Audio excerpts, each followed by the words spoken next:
Hello everyone, I welcome you all to G K ocean YouTube channel. आज के इस video में हम लोग यूपी ट्रिपल एस सी द्वारा जो वीडियो का एग्ज़ाम होने वाला है उसके लिए हिस्ट्री के प्रीवियस ईयर क्वेश्चन को डिस्कस करेंगे।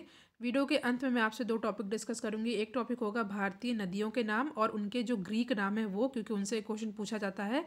और एक टॉपिक होगा हमारे, देखिए, अशोक के बारे में जानकारी हमको पता चलती है स्तंभ लेख, शिला लेख और गुहा लेख से। तो 7 इंपॉर्टेंट स्तंभ लेख को हम लोग जल्दी से रिवाइज करेंगे। तो वीडियो आपके लिए हेल्पफुल हो तो वीडियो को लाइक ज़रूर कीजिएगा एंड शेयर भी कीजिएगा। आज का हमारा पहला क्वेश्चन है, अमीर खुसरो का जन्म स्थान कहाँ है। जैसा कि आप देख रहे हैं ये क्वेश्चन एग्जाम में पूछा भी गया यूपी ट्रिपल एस सी द्वारा 2016 में। 4 ऑप्शन आपके सामने दिया हुआ है और ये अन्य एग्जाम में भी कई बार पूछा है क्योंकि इंपॉर्टेंट क्वेश्चन है।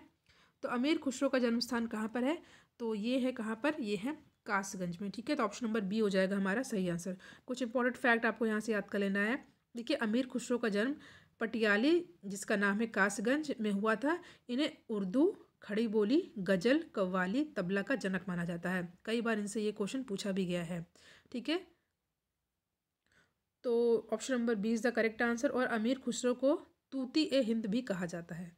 ठीक है, तो option number B is the correct answer. Next question is, लौ और रक्त की नीति किसने अपनाई। ये फेमस क्वेश्चन है, कई बार एग्जाम में पूछा भी गया, बहुत ही पॉपुलर क्वेश्चन है। तो लौ और रक्त की नीति किसने अपनाई थी, तो ये अपनाई थी किसने, बलबन ने। ठीक है, option number A is the correct answer. जैसा कि आप देख रहे हैं ये एग्जाम में पूछा गया प्रश्न है। ठीक है, लौ और रक्त की नीति बलबन ने अपनाई थी। बलबन के राजत्व सिद्धांत की दो मुख्य विशेषताएं थी। पहली, सुल्तान का पद ईश्वर द्वारा प्रदत्त होता है और दूसरा, सुल्तान का निरंकुश होना आवश्यक है। तो option number A is the correct answer. Next question है, विजयनगर राज्य की किस नदी के किनारे स्थित है। ठीक है, पूछा गया प्रश्न है ये, तो इजी क्वेश्चन है। तो ये जो है तुंगभद्रा नदी के किनारे स्थित है। ठीक है, देखिए, कृष्णा नदी की सहायक है तुंगभद्रा नदी। ठीक है, और यहीं पर हरिहर प्रथम और बुक्का राय प्रथम दो भाइयों ने 1336 ईस्वी में विजयनगर की स्थापना की थी। ठीक है, विजयनगर का वर्तमान नाम हम्पी है। ठीक है, हम्पी याद कर लीजिएगा, पूछा जाता है ये। और इस साम्राज्य पर 4 राजवंशों, संगम वंश, सालू वंश, तुलु वंश और अरावीडु वंश ने लगभग 300 वर्षों तक शासन किया था। ठीक है, और विजयनगर साम्राज्य के सबसे प्रसिद्ध राजा कृष्णदेव राय थे।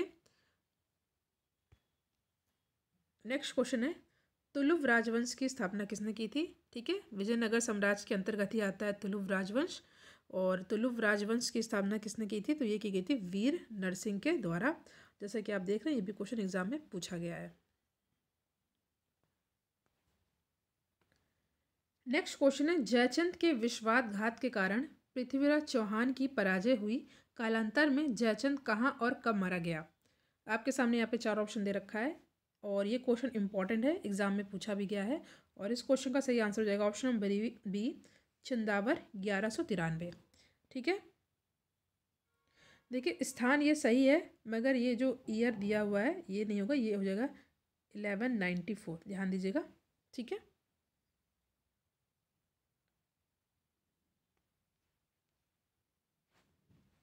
नेक्स्ट क्वेश्चन है, सिंचाई के लिए 16 मील लंबी चोल झील का निर्माण इनमें से किस चोल शासक ने करवाया था। 4 ऑप्शन आपके सामने दे रखा है, राजेंद्र प्रथम, राजराज प्रथम, अधिराज या इनमें से कोई नहीं। लेखपाल एग्जाम 2015 जो यूपी ट्रिपल एस सी द्वारा कराया जाता है, ये पूछा गया प्रश्न है। जो सही आंसर ये है राजेंद्र प्रथम, और ये इंपॉर्टेंट क्वेश्चन है, एग्जाम में कई बार पूछा भी गया है। ठीक है, राजेंद्र प्रथम ने गंगा घाटी में अभियान के दौरान यहाँ पर चोल झील का निर्माण करवाया था। और गंगा घाटी में अभियान की सफलता पर उसने गंगेकोट की उपाधि धारण की थी। ठीक है, तथा गंगेकोट चोलपुरम नामक नगर की स्थापना भी की थी। ये सभी फैक्ट आपको याद कर लेने हैं। नेक्स्ट क्वेश्चन है आपके सामने यहाँ पे, प्राचीन भारत के महान व्याकरणविद पतंजलि किसके समकालीन थे। ठीक है, 4 ऑप्शन आपके सामने दे रखा है, चंद्रगुप्त मौर्य, अशोक, पुष्यमित्र शुंग या वसुमित्र। तो सही आंसर है Pushyamitra Shunga, option number C is the correct answer.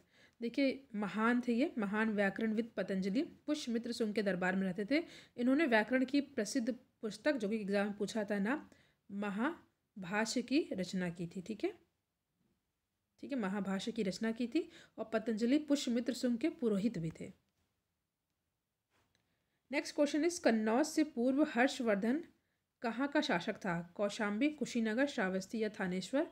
तो इस क्वेश्चन का सही आंसर होगा कन्नौज से पूर्व हर्षवर्धन जो है थानेश्वर का शासक था। ठीक है, हर्षवर्धन कन्नौज से पूर्व थानेश्वर का शासक था। यहीं पर पुष्यभूति वंश की स्थापना हुई थी और राजवर्धन की मृत्यु के पश्चात, जो कि कब हुई थी 606 ईस्वी में, हर्षवर्धन थानेश्वर की गद्दी पर बैठा था। उस समय उसकी आयु मात्र कितनी थी? 16 वर्ष की थी। ठीक है, और हर्ष के शासनकाल में ही चीनी यात्री हेनसांग आया था, जो कि कई बार एग्जाम में पूछा भी गया है और 2016 में पूछा गया प्रश्न है ये। नेक्स्ट क्वेश्चन है अशोक के आक्रमण के दौरान कलिंग की राजधानी कौन सी थी? तक्षशिला, पाटलिपुत्र, तोशाली या उज्जैन? ठीक है, चार ऑप्शन आपके सामने यहाँ पे दे रखा है। इस क्वेश्चन का सही आंसर होगा ऑप्शन नंबर डी, तोशाली। ये भी एग्जाम में पूछा गया प्रश्न है। अशोक के आक्रमण के दौरान कलिंग की राजधानी तोशाली, जो कि अभी उड़ीसा में है। ठीक है, option number D is the correct answer.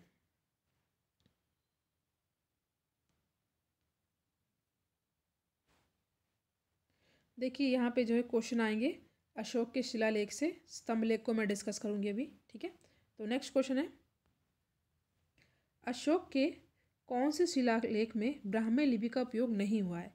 ठीक है, देखिए जो अशोक के शिलालेख हैं वो उनकी लिपि जो है ब्राह्मी है और भाषा जो है प्राकृत है। ठीक है, और जो पूछा गया प्रश्न है कि किन में जो है ब्राह्मी लिपि का प्रयोग नहीं हुआ है, तो जो ऑप्शन नंबर बी यानी कि सहबाजगढ़ी, इसमें जो है ब्राह्मी लिपि का प्रयोग नहीं हुआ है। ठीक है, अशोक के 14 वृहद शिलालेख हैं। ठीक है, जिसको हम लोग क्या बोलते हैं? शासनादेश भी बोलते हैं, जो कि 8 अलग अलग जगह पे प्राप्त हुए हैं। और जो अशोक का शहबाजगढ़ी और एक मानसरेहा, ठीक है, मानसेहरा अभिलेख अन्य लेखों के विपरीत खरोष्टी लिपि में लिखे गए हैं। ठीक है, तो ऑप्शन नंबर जो है B is the correct answer. और ये शहबाजगढ़ी का जो आपका शिलालेख है ये कहाँ पर है? आधुनिक पाकिस्तान के पेशावर ज़िले में है।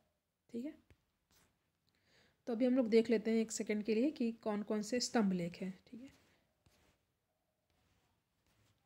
क्योंकि उनसे भी क्वेश्चन पूछा जाता है तो आपके लिए हेल्पफुल हो जाएगा। जल्दी से रिवाइज हम लोग कर लेते हैं। देखिए अशोक के स्तंभ लेख, तो अशोक के 7 प्रमुख स्तंभ लेख हैं। जैसे देखिए अशोक के बारे, जो अशोक का शासनकाल था उसके बारे में जानकारी हमको 3 चीज़ों से पता चलती है। पहली तो है आपका जो है स्तंभ लेख हो जाती है, दूसरी हो जाती है शिलालेख और तीसरी हो जाती है गुहा लेख यानी गुफाएं। तो फिलहाल हम लोग यहाँ पे स्तंभ लेख के बारे में चर्चा करेंगे। 7 प्रमुख स्तंभ लेख हैं, उनका नाम दिया है और अभी कहाँ पर है ये भी इनका नाम है यहाँ पे, और ये कहाँ पर अभी प्रेजेंट टाइम में है इसको देख लेते हैं। देखिए दिल्ली टोपरा स्तंभ लेख ये दिल्ली में है, जैसा कि आपको नाम से पता चल रहा है। दिल्ली मेरठ स्तंभ लेख ये दिल्ली में है। ठीक है, प्रयाग स्तंभ लेख ये इलाहाबाद में है, जो कि अभी नाम प्रेजेंट प्रयागराज है। और लौरिया अरराज स्तंभ लेख ये चंपारण जो कि बिहार में है, और लौरिया नंदनगढ़ ये जो है चंपारण जो कि बिहार में है। और साथ ही साथ हम लोग देख लेते हैं रमपुरवा या रामपुरवा स्तंभ लेख ये राष्ट्रीय संग्रहालय जो कि दिल्ली के प्रवेश द्वार पर रखा हुआ है। और लास्ट है संकीसा या संकाशा स्तंभ लेख जो कि कन्नौज जो कि उत्तर प्रदेश में है। और कन्नौज आपको पता है कि परफ्यूम यानी कि इत्र के लिए मशहूर है। एक चीज़ जल्दी से हम लोग और देख लेते हैं यहाँ पे, जो भारतीय नदियाँ उनके ग्रीक नाम। ठीक है, पूछा जाता है इसलिए मैंने आपसे डिस्कस किया। तो पहला है यहाँ पे झेलम, झेलम का ग्रीक नाम है हाइडेस्पीज।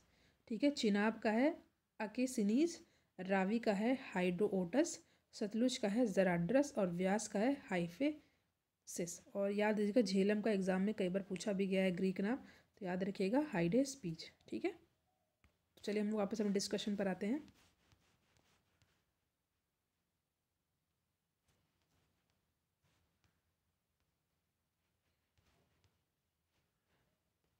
क्वेश्चन है निम्नलिखित में से मौर्य कला का सर्वोत्तम प्रतिमान कौन सा है? ठीक है, आपके सामने यहाँ पे 4 ऑप्शन दे रखा है, स्तंभ, स्तूप, चैत्य, बारादरी। तो जो सही आंसर है वो है आपका स्तंभ। ठीक है, अशोक के आक्रमण के जहाँ पे एक सेकेंड ये जो है इसका सही आंसर होगा स्तंभ। ठीक है, मौर्य कला का सर्वोत्तम प्रतिमान स्तंभों को ही माना जाता है, जिन्हें जो है अशोक के द्वारा उनका जो धम्म था उसके प्रचार के लिए स्थापित कराया गया था, जो भी ये एग्ज़ाम में पूछा गया प्रश्न है।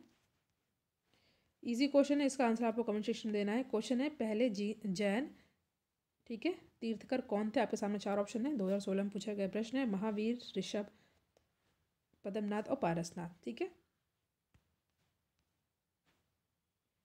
नेक्स्ट क्वेश्चन है, निम्नलिखित में से कौन सा अशोक के साम्राज्याधीन नहीं था? कश्मीर, गुर्जर, कर्नाटक या कामरूप? 16 में पूछा गया प्रश्न है, तो Kamrup is the correct answer, ठीक है।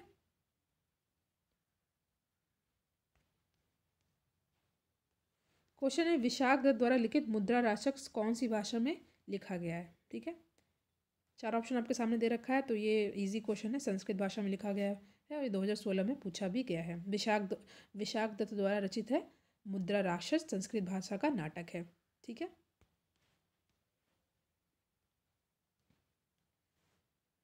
भारत में स्थित किस शहर को विश्व का सबसे पुराना शहर माना जाता है? तो ये आपको पता, ये है वाराणसी, ठीक है। हिंदू पौराणिक कथा के अनुसार वाराणसी 5000 वर्ष पुराना है और विश्व का ये प्राचीनतम शहर है, ठीक है। बुद्ध काल में वाराणसी काशी राज्य की राजधानी थी। वेदों के गद्य प्रकरण क्या कहलाते हैं? ठीक है, वेदों के गद्य प्रकरण क्या कहलाते हैं? उपनिषद, संहिता, ब्राह्मण या आरण्यक? पूछा गया प्रश्न है और इस क्वेश्चन का सही आंसर होगा ब्राह्मण। प्राचीनतम वेद कौन सा है? आसान प्रश्न है ये। तो सबसे प्राचीनतम वेद कौन सा है? ये है ऋग्वेद। देखिए 4 वेद है, ऋग्वेद, यजुर्वेद, सामवेद, अथर्ववेद। सबसे पुराना है ऋग्वेद। और ऋग्वेद में यज्ञ में देवताओं का आह्वान करने के लिए मंत्र दिया हुआ है, ठीक है। इसमें 1028 जो है श्लोक हैं जिसमें देवताओं की स्तुति की गई है और 10 मंडल है। नेक्स्ट है, शतपथ ब्राह्मण और तैत्तिरीय ब्राह्मण किसके जो है ब्राह्मण मूल पाठ हैं? तो इस क्वेश्चन का सही आंसर रहेगा यजुर्वेद, ठीक है। नेक्स्ट है, सिंधु सभ्यता में घोड़े की अस्थियों का अवशेष कहाँ मिला है? आसान प्रश्न है, ये मिला है सुरकोटदा, ठीक है। सिंधु सभ्यता में घोड़ों को अस्थियों के अवशेष सुरकोटदा जो कि गुजरात में है वहाँ पे मिला हुआ है, ठीक है।